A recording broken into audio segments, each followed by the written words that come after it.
Fran Brown brought in 45 new players for Syracuse football in 2024. These are the 5 best ranked.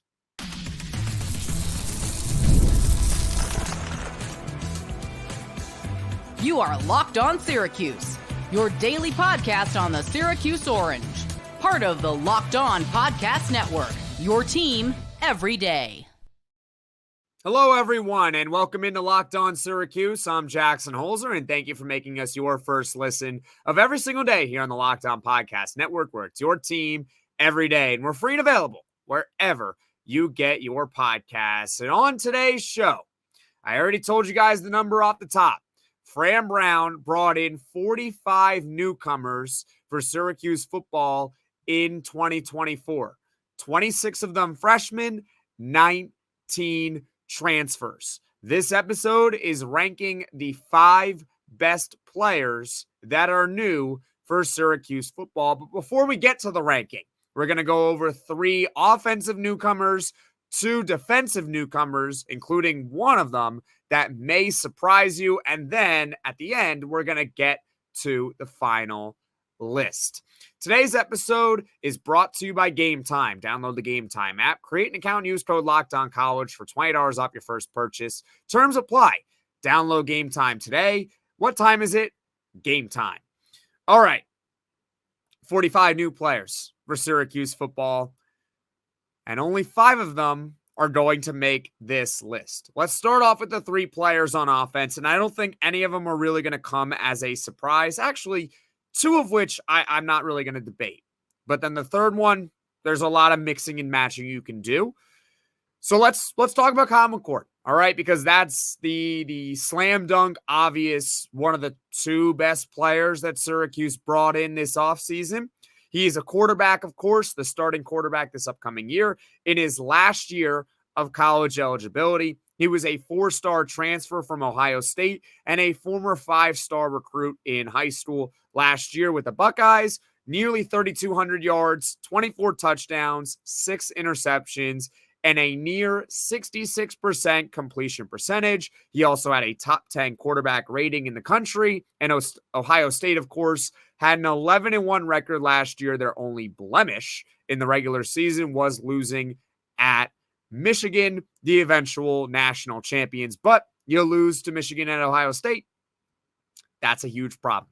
You can't really do that. And so Kyle McCord, well, he had a lot of talent, obviously. Ohio State's one of the premier programs in the country. He was throwing to guys like Marvin Harrison and Emeka Egbuka, strong running game, good offensive line. You get the whole deal, right? I don't think we're going to sit here and try to debate which team has better weapons. Ohio State, clearly. The thing for me, though, is that I said this before on the podcast. Kyle McCord was really good at Ohio State. There's just a problem with that, right? The problem is that C.J. Stroud, Justin Fields, Dwayne Haskins all came before him. Those were the 3 starting quarterbacks behind before Kyle McCord. All were first-round NFL draft picks, all of which were in Heisman Trophy conversations. Kyle McCord was not in the Heisman Trophy conversation last year.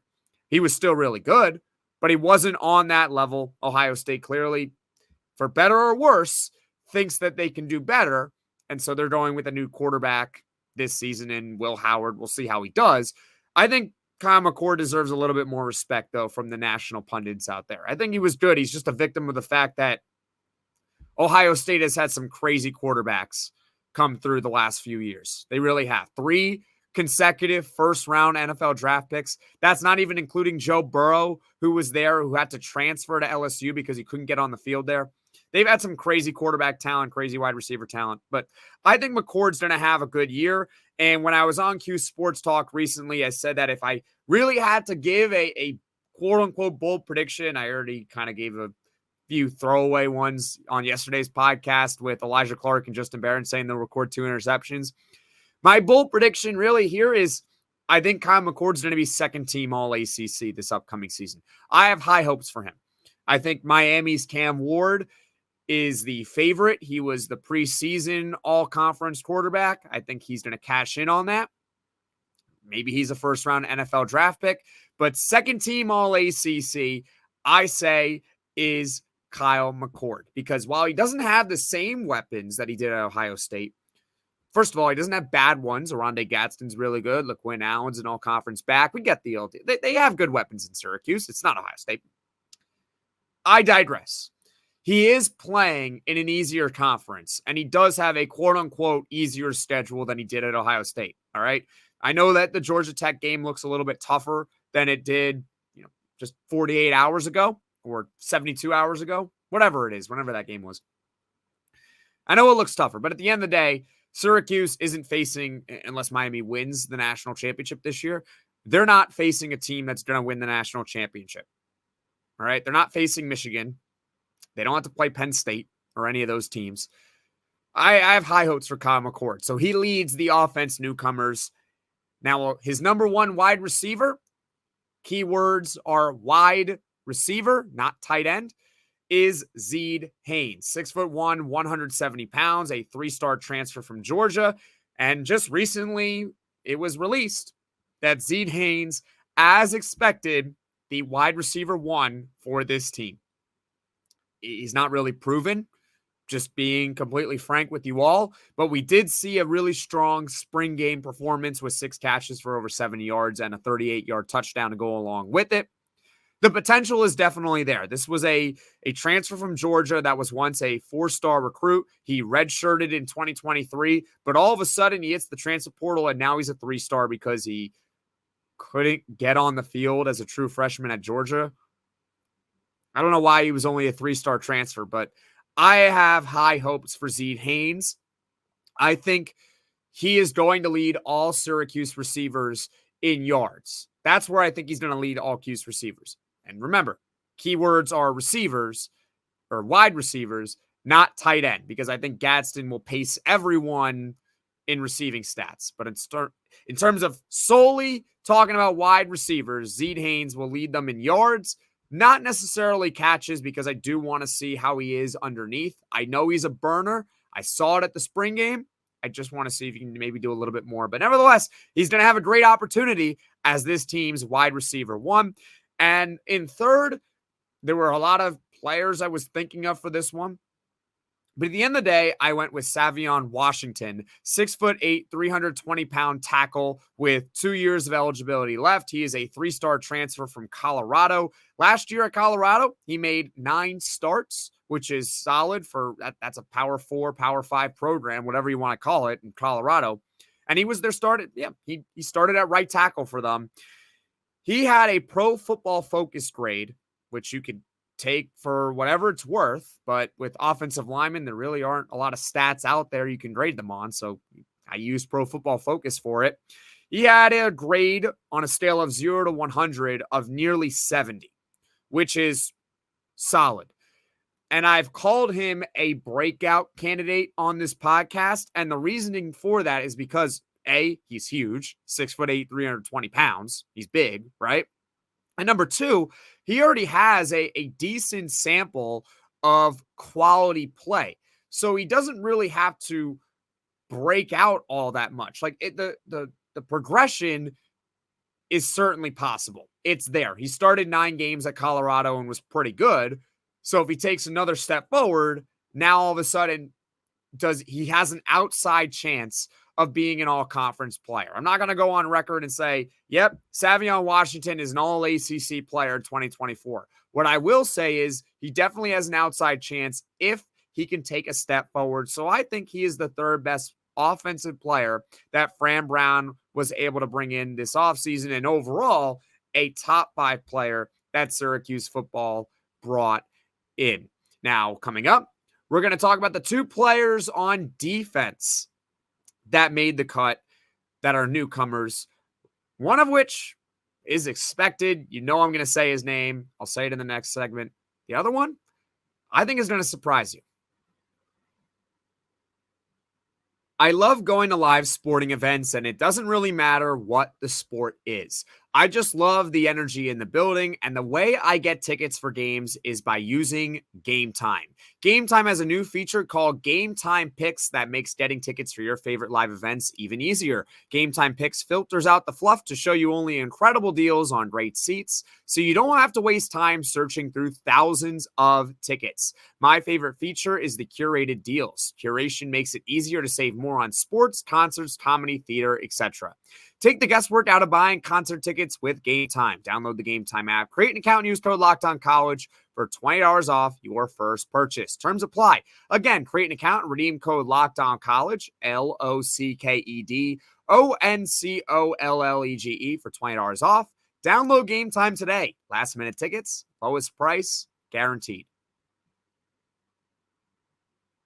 You've heard us talk a lot about FanDuel, America's #1 sportsbook. Well, we have something a little different for you. Now through September 22nd, all FanDuel customers can bet $5 and get a 3-week free trial of NFL Sunday Ticket from YouTube and YouTube TV. Then with a YouTube TV-based plan, you'll be able to watch every regular season Sunday afternoon out-of-market game. All you need is a Google account and a current form of payment, and you can cancel anytime. And Syracuse football season is just around the corner. Syracuse is a 17.5-point favorite to get the W against Ohio on Saturday. You think Syracuse can cover? Well, bet it right now on FanDuel. If you want to play it just a little bit safer, maybe Syracuse is going to win, but maybe not. You don't know what is going to happen in the game. Well, you can bet the money line.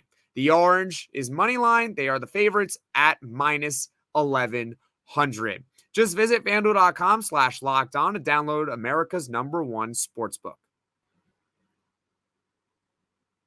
College football is back, and it's not too late to catch up before the season kicks off. SEC, ACC, Big 10, Big 12, you can get it all from Locked On's stable of college experts by subscribing to the Locked On College Football Podcast. Who has a chance to make the playoff? What teams will cause chaos in their new conferences? Everything you need to know all in one place. Be sure to follow and subscribe to the Locked On College Football Podcast, part of the Locked On Podcast Network, your team every day. All right, so let's now go over the 2 newcomers on defense that made my list of the top 5 newcomers that Fran Brown brought in this offseason. All right, so the first one, as I teased earlier, is obvious in my mind. Fadil Diggs. I've spoken a lot about him on this podcast, but if you're new to this podcast, that's okay. I'll go over him for you. Fadil Diggs is 6'5". He's 260 pounds. He is a transfer from Texas A&M. In his last year of college eligibility and a starting defensive end for this team, he was a 4-star transfer, by the way, and top 60 overall in the country. Top 60 transfer in the country. All positions. Top 60.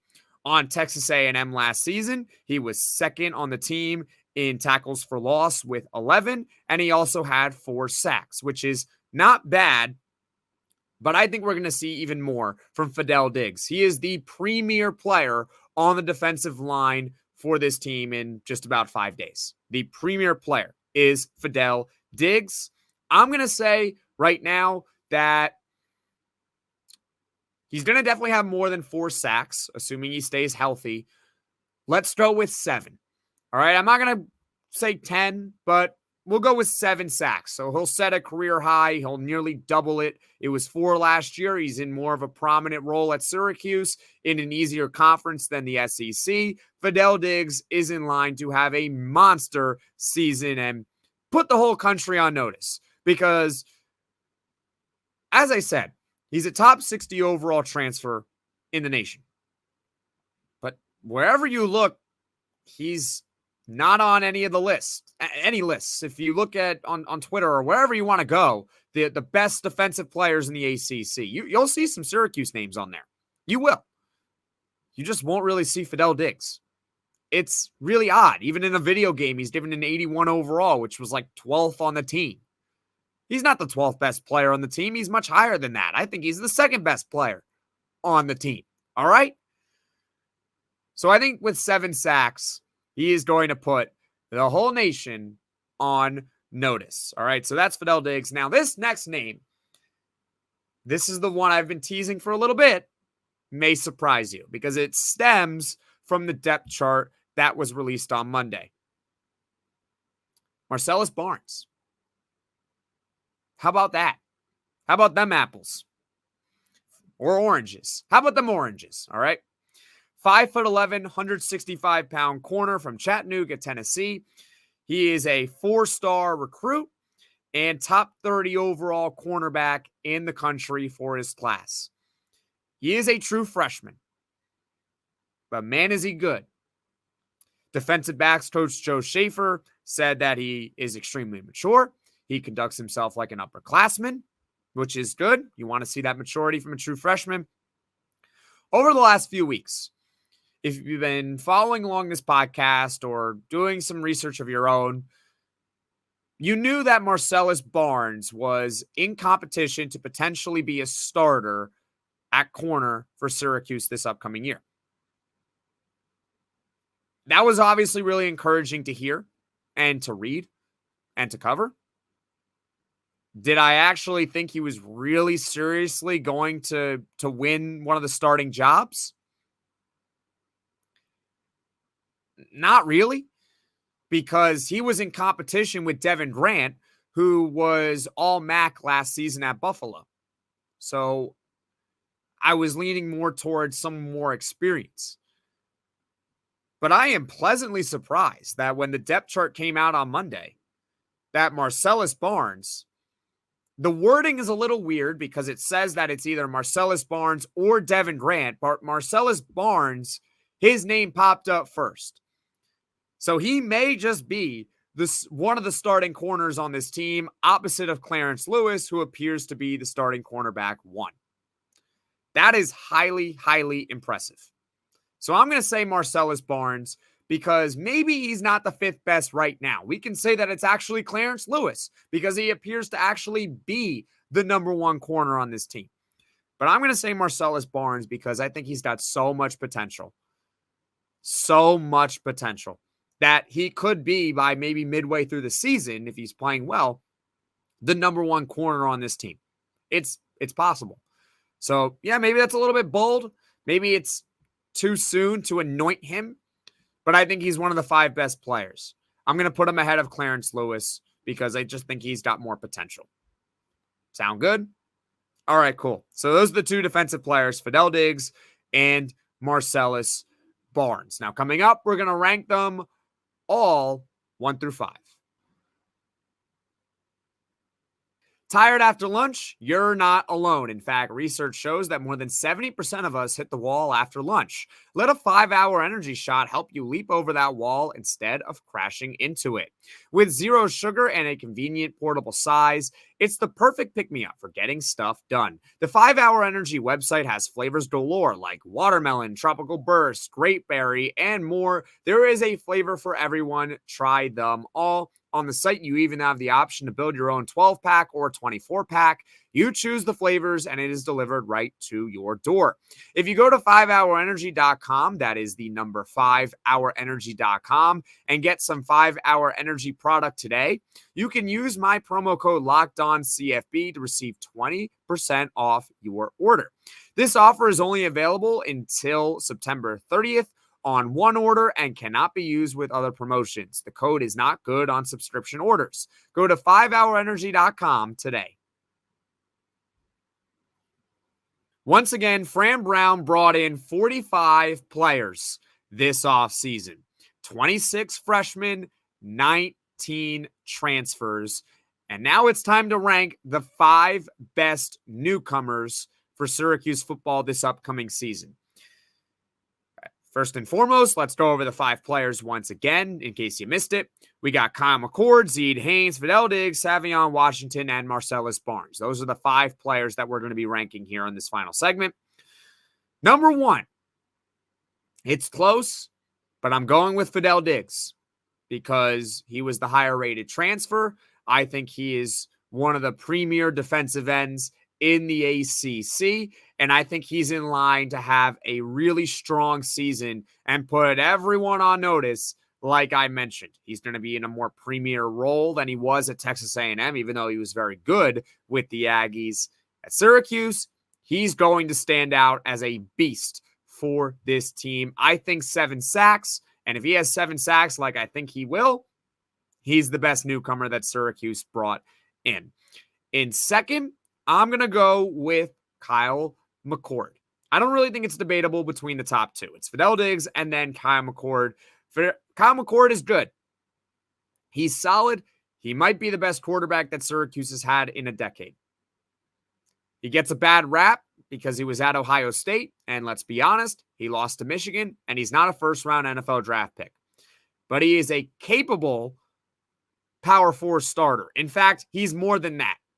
This is someone who, in my opinion, is going to be second team All-ACC right behind Cam Ward at Miami. So the top two are Fadil Diggs and Kyle McCord. In third, Zeed Haynes. He's got so much potential, so much upside. He only has, I believe, 1 career catch, and that came in his true freshman season at Georgia. He was a 4-star recruit, a 4-star at Georgia. But, oh no, he committed the worst crime in the world, which was he really didn't see the field and had to redshirt at Georgia as a true freshman. I know, it's awful. He could not get on the field for one of the best teams in the nation. In fact, Georgia was the best team in the nation last year, but they kind of got screwed because, well, they lost to Alabama in the SEC championship game and were left out of the playoff. They were the best team in the country. They would have beaten Michigan. But what do I know? Bottom line is, at least at minimum, Georgia is one of the premier programs in the country. Zeed Haynes couldn't really see the field much in his true freshman year, but that's okay. He's got a ton of upside. He's the wide receiver 1 on this team. I expect big things from Zeed Haynes. In fourth, we got Savion Washington, the right tackle from Colorado. Savion Washington already has a decent body of work. He started 9 games last season at Colorado, and he played pretty well. A Pro Football Focus grade of nearly 70. That's solid. You'll definitely take that from a right tackle. If he can translate that to Syracuse, maybe take an additional step forward, especially with his size. Sky's the limit, maybe. Again, I'm not going to sit here and say he's going to be an all-conference tackle, but I wouldn't be shocked if he made all-conference. Let's just put it that way. At number 5, this was the surprise. My surprise. This is my list. Leave a comment below your 5 best newcomers on Syracuse football for this upcoming season. And you can call me crazy. I'm going to say Marcellus Barnes. I put him 5 on the list, but he could he can go up even higher. He's kind of similar to Zeed Haynes, except Zeed Haynes was in college last season. Marcellus Barnes was in high school, but he was one of the 30 best high school corners in the country and is already potentially a starting corner for this team. Already. And Syracuse has some good defensive backs. But already being a starter, man, as a true freshman, Marcellus Barnes. The honorable mention is Clarence Lewis. He did kind of get screwed off this list. You can make an argument he should definitely be on it, considering that he was the no doubt starting corner on the depth chart. But I'm saying Marcellus Barnes because even though this is more about 2024, I think he can grow in 2024 to be even better than Clarence Lewis. I think he can. It's not unprecedented at Syracuse. It has happened. I've given the example before, but in case you've missed it, Deuce Chestnut in 2021 as a true freshman. He was only a 3-star recruit, by the way, not a 4-star like Marcellus Barnes. Chestnut was a freshman All-American and 3rd-team All-ACC in 2021 in just his first year. First year in college. Freshman All-American. 3rd-team All-ACC. It's possible that Marcellus Barnes can follow in the footsteps of Deuce Chestnut, especially because, well, Deuce Chestnut is back on the team. So you got someone to learn from, right? So, yeah, that's my justification for Marcellus Barnes being on this list. Thank you for making Locked On Syracuse your first listen today. Now go check out the Locked On College Football Podcast. From NIL deals to never-ending conference realignment rumors, Spencer McLaughlin gets you ready for an exciting season on the gridiron. You can find the link to Locked On College Football in the description below, so you don't need to search. Part of the Locked On Podcast Network, where it's your team every day. Thank you guys so much for watching. Thank you so much for listening. And if you like this video, click that like button. And if you really liked it, subscribe to the channel and turn on those notifications so you know right away when I am dropping the next podcast. And Syracuse football is just 4 days away.